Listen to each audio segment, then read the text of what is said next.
Assalamualaikum warahmatullahi wabarakatuh. Halo, apa kabar teman-teman semua? Bertemu lagi pada pertemuan hari ini di mata kuliah Pendidikan Inklusi. Materi yang kita pelajari hari ini adalah pengertian anak berkebutuhan khusus menurut Haaland dan Kaufman 1986 adalah yang didefinisikan sebagai anak yang memerlukan pendidikan dan layanan khusus untuk mengembangkan potensi kemanusiaan mereka secara sempurna.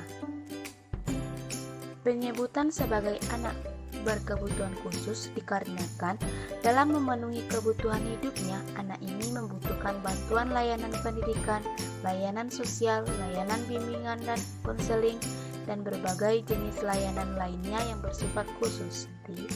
Dalam dunia pendidikan, istilah luar biasa mengandung arti ganda, yaitu mereka yang menyimpang ke atas karena mereka memiliki kemampuan yang luar biasa dibanding dengan orang normal, pada mereka yang mengumumkan, dan mereka yang menyimpang ke bawah, yaitu mereka yang menderita kelainan dan ketuntunan atau kekurangan yang tidak diderita oleh orang normal pada umumnya.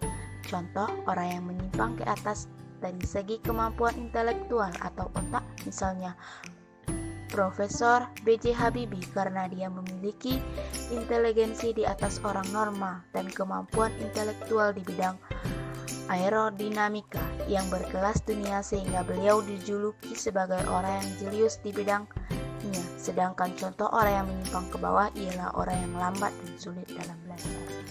Dalam dunia pendidikan, anak berkebutuhan khusus diklasifikasikan atas beberapa kelompok sesuai dengan jenis kelainan anak.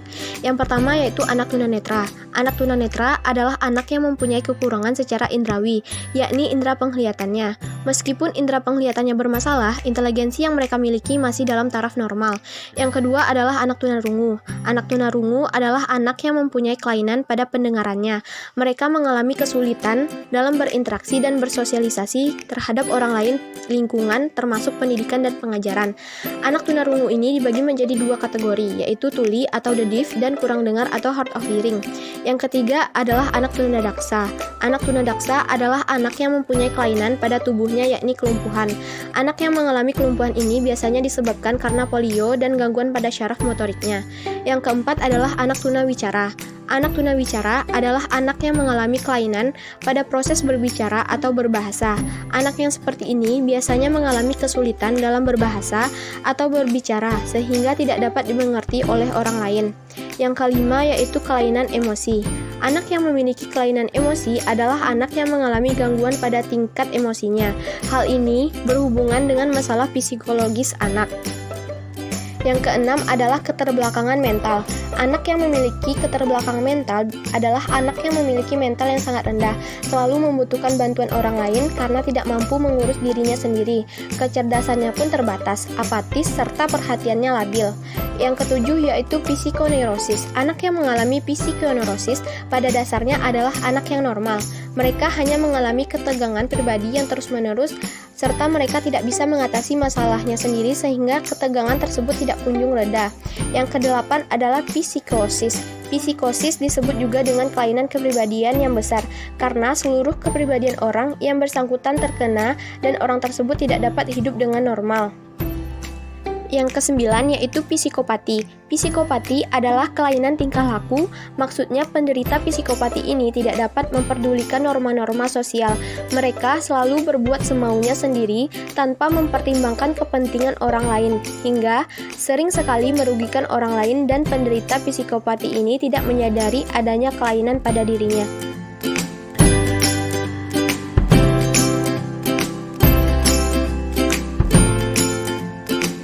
Klasifikasi pada anak tunanetra yang pertama, berdasarkan tingkat ketajaman penglihatan, di mana seseorang yang mengalami kelainan penglihatan kategori low vision atau kurang lihat, yaitu penyandang tunanetra yang memiliki ketajaman penglihatan 6/20 meter sampai dengan 6/60 meter.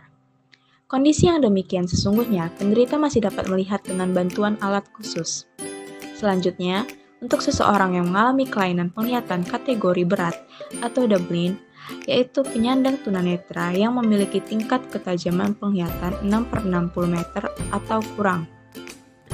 Kemudian yang kedua, berdasarkan adaptasi pedagogis. Yang pertama ada kemampuan melihat sedang atau yang disebut dengan moderate visual disability. Kemudian yang kedua, ketidakmampuan melihat taraf berat atau severe visual disability. Kemudian yang ketiga ada ketidakmampuan melihat taraf sangat berat, yaitu yang biasa disebut sebagai juga profound visual disability.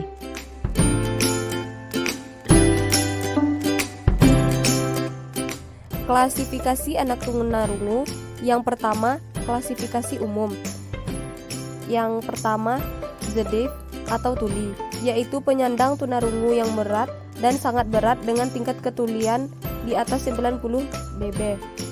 Yang kedua, hard of hearing atau kurang dengar, yaitu penyandang tunarungu ringan atau sedang dengan derajat ketulian 20-90 dB. Yang kedua, klasifikasi khusus. Yang pertama, tunarungu ringan, yaitu penyandang tunarungu yang mengalami tingkat ketulian 2-45 dB. Yang kedua, tunarungu sedang, yaitu penyandang tunarungu yang mengalami tingkat ketulian 46-70 dB. Yang ketiga, tunarungu berat, yaitu penyandang tunarungu yang mengalami tingkat ketulian 71-90 dB. Yang keempat, tunarungu sangat berat, yaitu penyandang tunarungu yang mengalami tingkat ketulian 90 dB ke atas.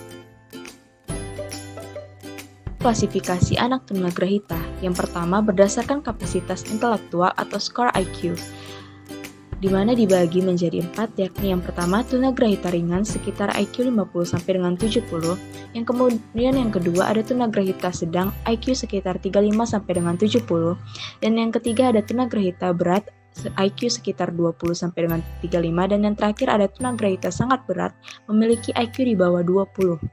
Kemudian yang kedua, berdasarkan kemampuan akademik, di mana dibagi menjadi 3, ada tunagrahita mampu didik, kemudian yang kedua ada tunagrahita mampu latih, dan yang terakhir ada tunagrahita perlu rawat. Kemudian yang terakhir berdasarkan tipe klinis pada fisik, di mana yang pertama ada Down syndrome, yang kedua ada macrocephalic, dan yang ketiga ada microcephalic.